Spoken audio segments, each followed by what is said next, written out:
Hi, I'm Yumna from Feel Good Foodie, and today we're making a pumpkin pasta with crispy sage.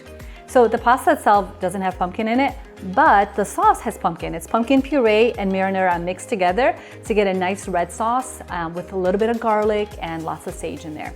So I'm gonna start by putting 2 tablespoons of olive oil in a heated pan. And to that, I'm gonna add some sage. So this is just fresh sage. And what we want is, we want the sage to get dark green and crispy. And that's gonna happen with having the olive oil on high heat and just cooking it for a few minutes. So if you want, you can also use dried sage in this recipe, but I feel like using the fresh sage just makes all the difference in the world. You can really smell how fragrant that is. And sage has such a bold aromatic flavor that using the fresh kind, it's just a game changer.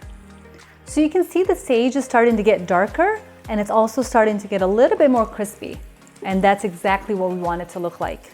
What I'm gonna do is remove about half of the sage, and we're gonna use that as garnish for the dish, just to add it on top. And the rest of it will cook with the sauce. So to make the sauce, I'm gonna start with some minced garlic. This is pre-frozen garlic that I have in here that I just minced. And so I've got it into the pan. And to that, I'll add some pumpkin puree.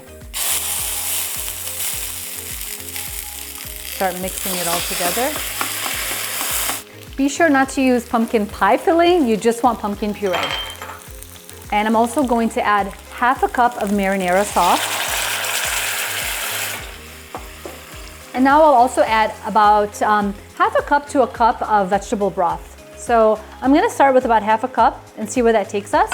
And if we need more, we can always add more towards the end. So I'm gonna mix all those flavors together, scraping down anything that kind of gets stuck to the pan as you go. So now you want to mix all of that together and bring it slightly to a boil so all the flavors get incorporated together. And depending on how thick you like your sauce, you can add more vegetable broth or just keep it to half a cup of vegetable broth. So I'll mix all of this together.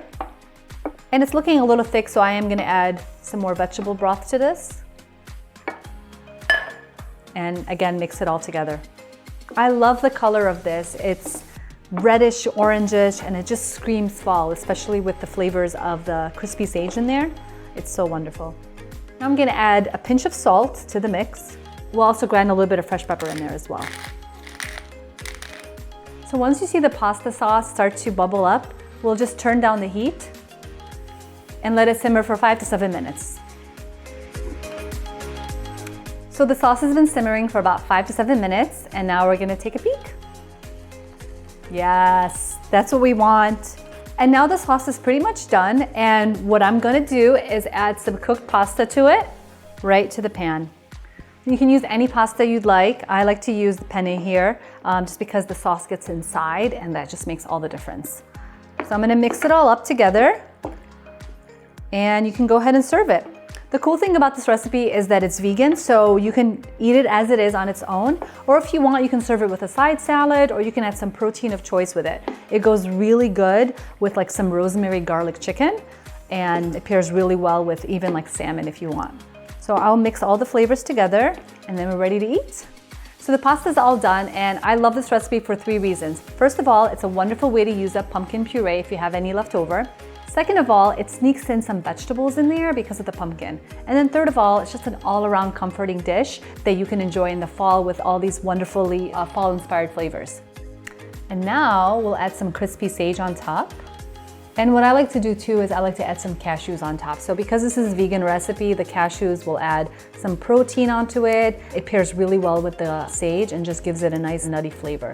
If you're not vegan and you want to add some cheese to it, you can definitely do that as well. So I'll just add some pepper on top, and it's ready to serve.